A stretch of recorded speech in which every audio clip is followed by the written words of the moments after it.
oui, mais il faut les changer, les lois. 69, fuck off, déontologie policière. Faut qu'ils perdent leur job.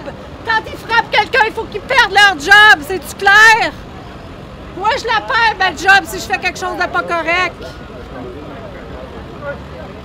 Vous allez 5 ans à l'université puis je fais pas la moitié de votre salaire. Moi, je suis capable d'être seule devant une classe. Moi, j'ai pas peur de Fuck the police! devant une classe. J'ai pas peur, moi, devant Fuck une classe. the police! Seule devant une classe, j'ai pas peur. Elle a peur. Elle a peur chez elle. Ça n'a pas son petit trou de cul pour la protéger à peur. Puis si vous en voulez protéger d'une femme, vous ne faites pas capable de protéger les femmes.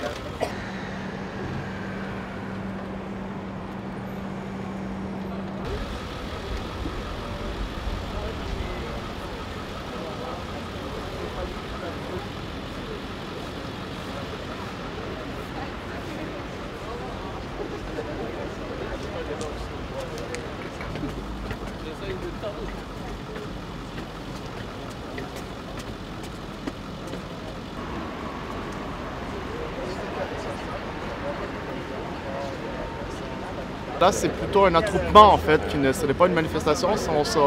On se rassemble pour dénoncer, en fait, en solidarité avec tous les camarades qui se sont fait brutaliser ou tuer par le service de police de la Ville de Montréal.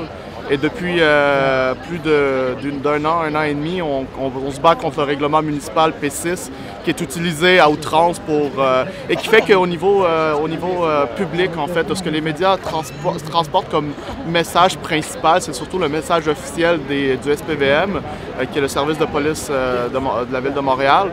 Et bon, on l'a vu le 15 mars où on n'a même pas pu marcher alors que la manifestation s'enlignait pour être tout à fait pacifique. Le 1er mai aussi, donc on voit un déploiement policier qui commence à ressembler de plus en plus à un État plus ou moins totalitaire, avec des nuances à faire bien sûr, mais au nom d'un règlement municipal, on fait intervenir la SQ qui est une institution qui est plus au niveau provincial, pour une cinquantaine de personnes à la base qui s'étaient rassemblées au lieu de rendez-vous pour le 1er mai pour souligner la Journée internationale des travailleurs et travailleuses. On n'a pas l'intention de marcher, en tout cas je sais pas, moi j'ai pas su si on marchait ou pas. Donc pour l'instant, il n'y a pas de règlement qui est appliqué, mais il faut comprendre que le profilage se fait. On a eu plusieurs manifestations où il n'y avait pas d'itinéraire et on marchait tout à fait paisiblement pendant quelques heures et on rentrait chez soi. On remarque vraiment que le service de police met beaucoup l'emphase sur des manifestations qui sont ultra médiatisées pour faire valoir justement leur intervention et le déploiement quasi militaire. Puis lorsqu'on les voit, ça fait penser beaucoup à ça.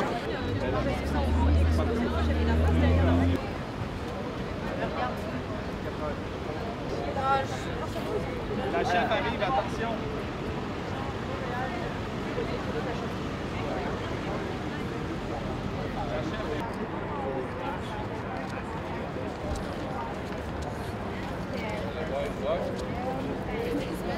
Ah ouais, c'est moi ta blonde.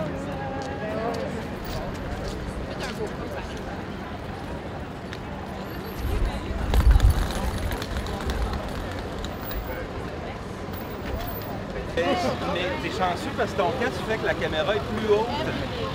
Moi, c'est juste un truc avec des straps, mais c'est parce qu'elle sera pas haute. Mais quand je vais avoir mon roublage, parce que j'aimerais ça filmer pendant que je travaille. Là.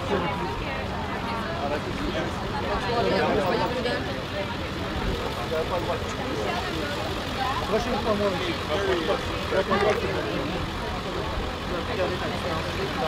C'est quoi la distance sécuritaire? Pendant ce temps, je cache la caméra, ils sont pas là. Sinon, on ne pas de Ah ouais? Il n'y a pas de manif, il n'y a pas de rassemblement. Relax. Mets pas ça dans son visage. Je mets pas ça dans son visage, je cache la caméra. Alors, comment tu fais pour la caméra? Laquelle c'est 5046.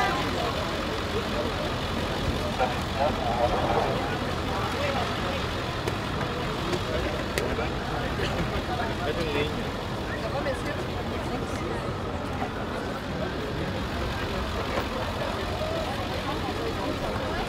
Je vais mettre une petite ligne ici par exemple.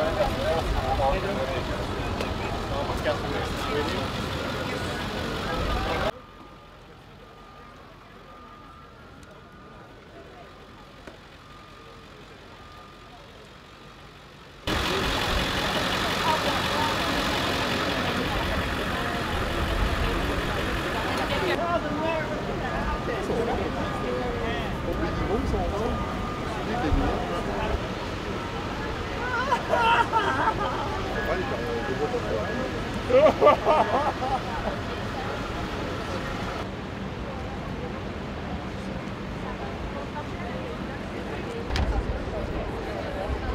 les bâtons.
On est rassemblés ici aujourd'hui pour dénoncer les violences policières de la manif du 3 avril et celle du 15 mars, celle du 1er mai et puis de toutes les autres manifs précédentes.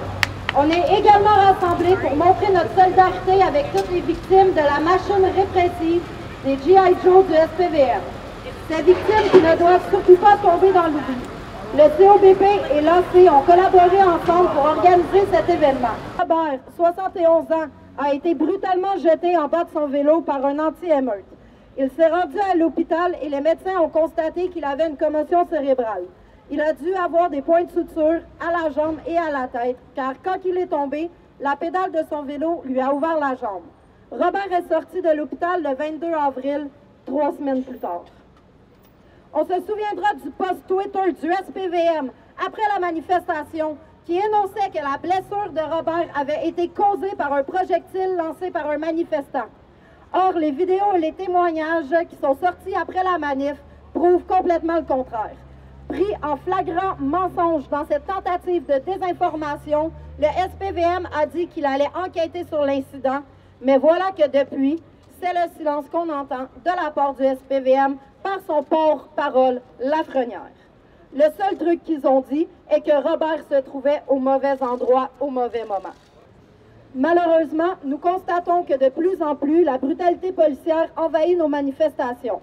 Nous observons également que le SPVM se découvre de plus en plus une zone de confort dans nos manifs.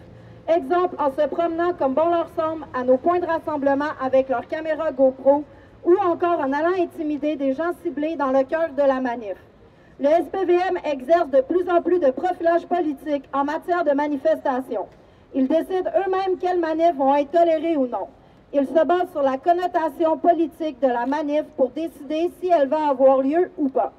Il est complètement inacceptable de laisser le SPVM instaurer un état policier et un climat de peur dans nos rassemblements, comme c'est pas mal qu'est-ce qu'ils sont en train de faire aujourd'hui.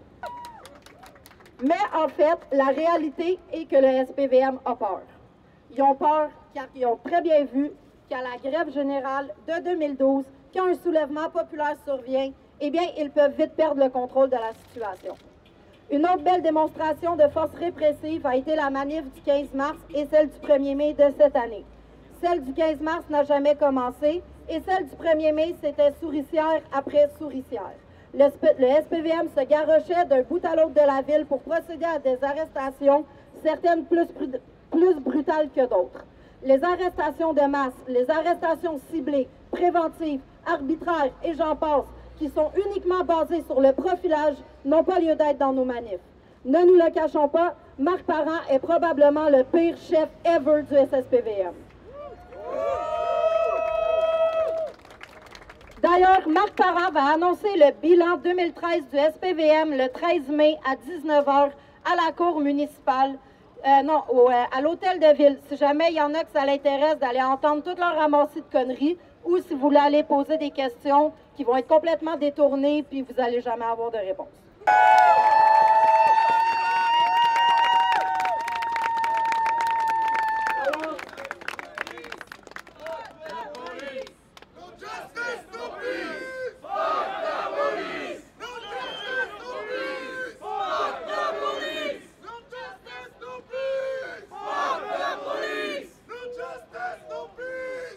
And during the 1st of May demonstration, and during all other previous demonstrations. We are also a special commission on the events of the 2012 spring, which was submitted on March 5th. Je veux mentionner Michel Moore et William Ray de COTV qui fait de vrai journalisme.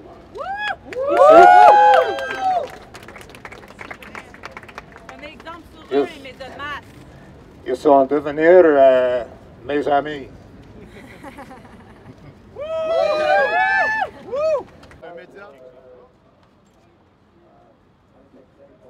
Est-ce que tu peux venir, viens de l'autre côté, filme sa caméra cachée ici qui filme les gens pour les profiler. Pourquoi t'es fâché? Veux-tu un câlin? Un câlin. Ça va être fait, fais attention.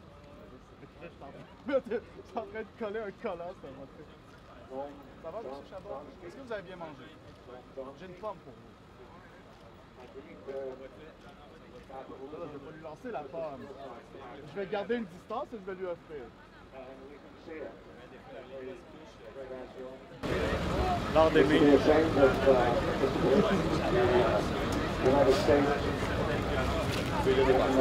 Tu peux lire un passage? Ouais, je peux.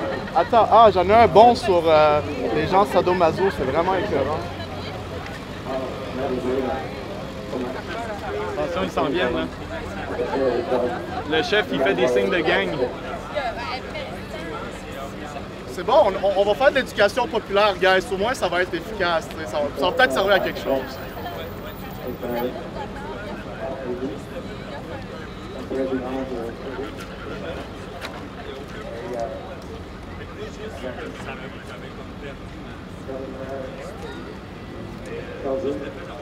La forme active de la fusion symbiotique et la domination, ou pour utiliser un terme psychologique qui correspond à masochisme, le sadisme.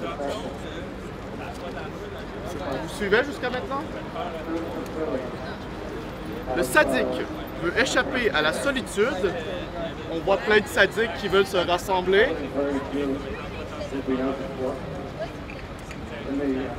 Et à son impression d'emprisonnement en faisant d'une autre personne une partie intégrante de lui-même. Êtes-vous sadique? Ou vous êtes plutôt masochiste? On va vérifier. Il se surestime et se valorise par incorporation d'une autre personne qui lui rend un culte. C'est assez intéressant. Est-ce que vous catchez? La personne sadique est aussi dépendante de la personne soumise par la seconde, l'est de la première. Aucun des deux ne peut vivre sans l'autre.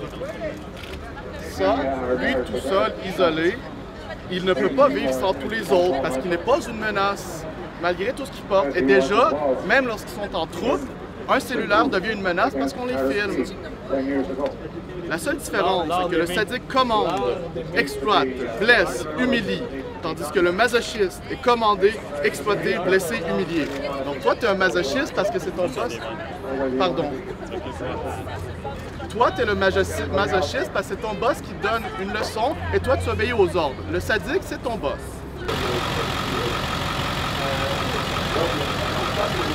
Il y a 200 formulaires de plainte prêts à être remplis puis prêts à partir, déjà timbrés.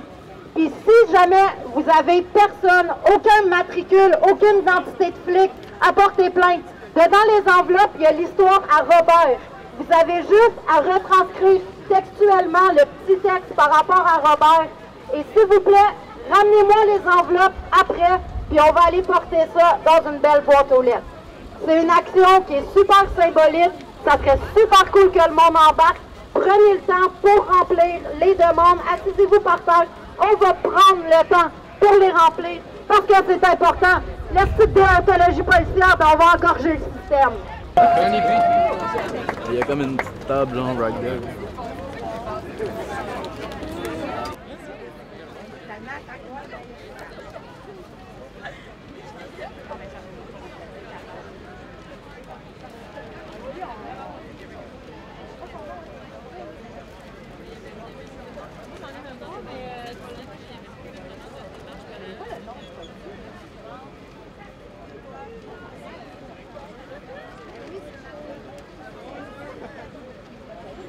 J'ai eu peur, donc j'ai tué. Avec le... Ah, même avec le truc payé en plus, c'est ça. Je sais pas, j'en préparais une réponse à écrire parce que c'est pas nous. C'est qui exactement? OK, t'as-tu expliqué que...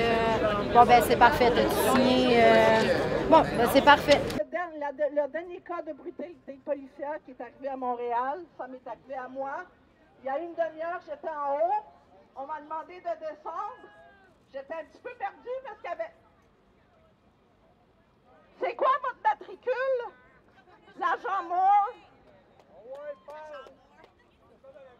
M-O-O-R-E. Moi, j'étais trop en état de choc. Je vous ai pas vu. J'ai vu que vous aviez des lunettes.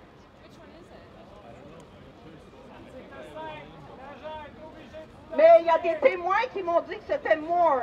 M-O-O-R-E. Y Moore. C'est quoi votre matricule?